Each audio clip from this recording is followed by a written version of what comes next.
Fala galera, bem-vindos a mais um vídeo. Hoje eu vou trazer para vocês um review completo da CB500X. Eu não vou mostrar a moto, mas eu vou trazer um compilado geral aqui dos pontos positivos e negativos. Eu já fiz um vídeo falando sobre pontos negativos, fiz outro falando sobre pontos positivos, mas hoje eu vou trazer um vídeo falando de tudo isso num vídeo só. Vou começar pelos pontos positivos, que eu acho que é até mais fácil. E para começar eu vou falar aqui da confiabilidade dessa moto, que é uma moto que dificilmente vai te deixar na mão. É uma moto que é muito confiável na parte mecânica. É uma moto que não quebra, não dá problema. O segundo ponto positivo aqui é o consumo. Ela tem um consumo muito bom, chegando aí, dando a média mais ou menos, tá? De 24 até 25 km por litro em rodovia, andando numa velocidade média de até 120 km por hora. Dificilmente você vai conseguir uma média melhor que essa. Agora, aprofundando um pouco mais na média, muita gente fala aí de que essa moto chega a fazer 30 por litro. Eu acho bizarro o que dizem, né? Mas quando eu saio daqui de Minas para ir para São Paulo, pro litoral de São Paulo, na 381, na rodovia Fernão Dias, essa moto aqui ela faz 22. Dependendo da situação, ela consegue fazer até 24. Mas vai gerar em torno disso, tá? 22, 24. Andando em média de 120 até 130 km por hora o tempo inteiro. Eu tô falando aqui de uma rodovia que é duplicada e que você consegue manter uma velocidade alta quase que constantemente. Então o consumo dela vai ficar elevado, vai ficar ali na casa dos 22, 24, dependendo ali da mão do piloto, né? Mas quando eu passo de Pouso Alegre, que é basicamente meu último abastecimento antes de tocar direto aí, eu falo direto, mas o último abastecimento, que aí eu começo a entrar em cidades que eu não consigo passar de 80 km por hora na rodovia, e eu começo a pegar muita serra, muito trecho de descida. Aí nessa parte da viagem ela chega a fazer 28 km por litro, mas na média geral, ida e volta, contando tudo, o consumo fica em média 25 km por litro, que eu acho uma média muito boa pelo que a moto entrega. Então esse era o segundo ponto positivo. Outro ponto positivo é a posição aqui de pilotagem. Olha que eu tenho 1,80 m e a minha coluna ela fica bem ereta. Ela tem o guidão largo e um pouco elevado, como dá pra ver aqui. Então isso ajuda muito no conforto, tá? A sua postura, ela acaba que você não sente tanta dor assim na lombar. Agora eu vou citar um ponto positivo aqui, que pode ser tanto um ponto positivo quanto negativo, que é o banco. Para o piloto é um ponto positivo por causa do formato dele. A região aqui do assento para o piloto ela é bem, vou dizer assim, robusta, larga. E essa parte aqui da frente, ela faz essa curva assim, ó, que não deixa você ser pressionado contra o tanque, principalmente quando você está com garupa. Então você fica bem acomodado aqui. Ela não vai ficar te empurrando muito para frente, mas ao longo do tempo você tem que ir ajustando o seu quadril um pouco para trás, porque aqui você tem um pequeno apoio para lombar, que é nessa parte aqui onde tem a elevação, para a parte onde que o garupa fica. Então para o piloto eu acho esse banco aqui bem confortável. Agora para o garupa, para uma viagem longa, ele não é confortável, tá?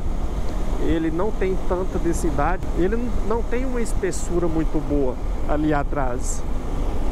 Eu acho ele um pouco fino. Pelo menos a minha namorada reclama bastante em viagens longas. Então fica aí essa observação sobre o banco. Pro piloto é ok, é ótimo. Pro garupa não é confortável para viagens longas. Mas se você fizer uma viagem bem planejada, com algumas paradas programadas, você não vai ter problema aí nenhum, tá? É uma moto que tem um torque razoável, se comparar com o CB Twister, com o XRE, ela vai muito bem. Olha, de quinta, nem precisa reduzir marcha, você dá a mão, ela vai com muita facilidade. Ela não é muito boa de final, mas para uma velocidade de cruzeiro entre 130 até 140 você consegue manter. De 130 ainda vai, mas 140 você não vai conseguir manter por muito tempo, porque ela já atinge uma rotação muito elevada e se você ficar por um tempo muito prolongado, você vai acabar cansando bastante. Eu acho que pode ser que eu esqueça aqui alguns pontos positivos, tá?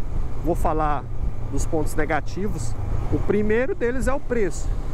Essa semana eu vi um anúncio de um vendedor lá de Goiânia e a CB500X 2023 estava R$52 mil. Eu acho um absurdo, porque aí você já começa a chegar perto de outras categorias. Por exemplo, uma BMW 750 GS, se eu não me engano, com 65 mil você consegue comprar uma. Só que aí a gente está falando de uma moto que vai ter um custo de manutenção muito maior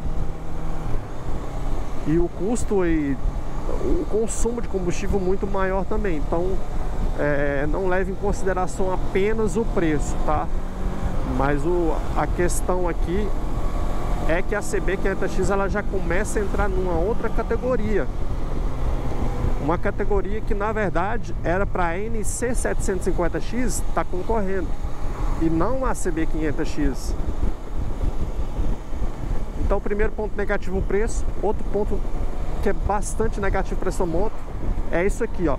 Não é nem a questão essa aqui é uma barra é um suporte de GPS. O problema não é essa barra, o problema é a bolha, que não tem ajuste de altura. Para você alterar a altura dela ali, você tem que desparafusar. E uma coisa que eu não recomendo você ficar desparafusando ela, porque cada pecinha daquela ali, a porca, parafuso, são muito caros. Eu tive que trocar uma porca daquela ali. É uma pecinha de borracha que cada uma custa R$45. É muito caro. E ela arrebenta com muita facilidade. E por que isso aqui é um ponto negativo? Porque como você não consegue ajustar com a mão, simplesmente puxando ali, levantando ou descendo a bolha, quando você está dentro da cidade, você não consegue ajustar. Outra coisa também, quando você está na rodovia e começa a chover, a sua visibilidade aqui também fica muito prejudicada pela bolha, principalmente se for à noite, porque enche de gotinha ali. E eu já tentei utilizar aí vários produtos e não adiantou. Esse é mais um ponto negativo. Um outro ponto negativo aqui, vou fazer essa ultrapassagem aqui. Outro ponto negativo é a suspensão traseira, bastante dura.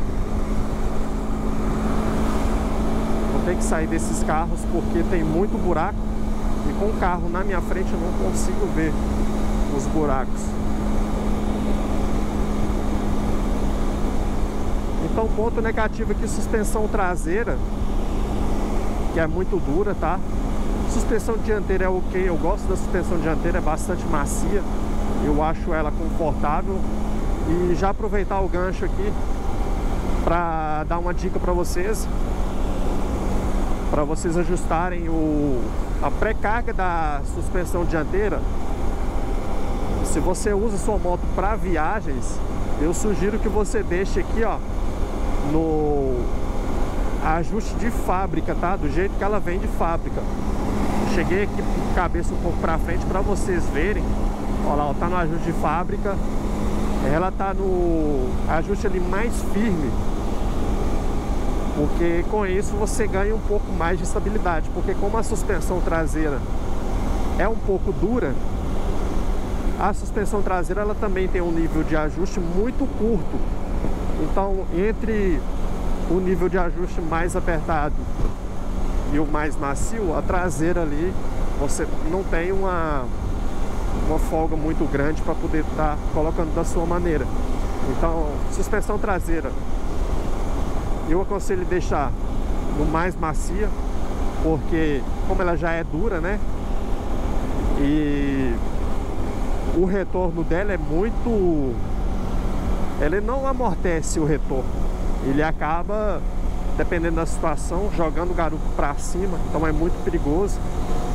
Então deixe suspensão traseira no modo mais macio e dianteira mais apertado ali, que é no terceiro nível, né? São 3 níveis de ajuste. Basta vocês olharem aí no manual da moto,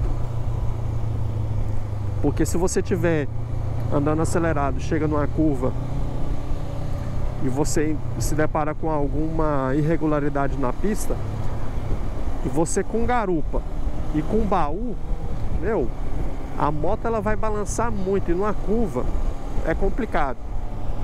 Então, numa situação dessa, você tem que manter a calma e manter a aceleração da moto, porque ela vai se segurar bem.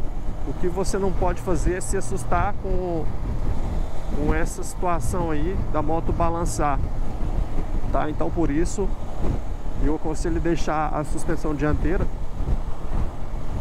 no ajuste de fábrica, e a suspensão traseira você pode deixar no mais macio possível. Outro ponto negativo dessa moto: preço do seguro. O valor do seguro dessa moto é muito elevado. Talvez eu tenha esquecido aqui de algum ponto negativo.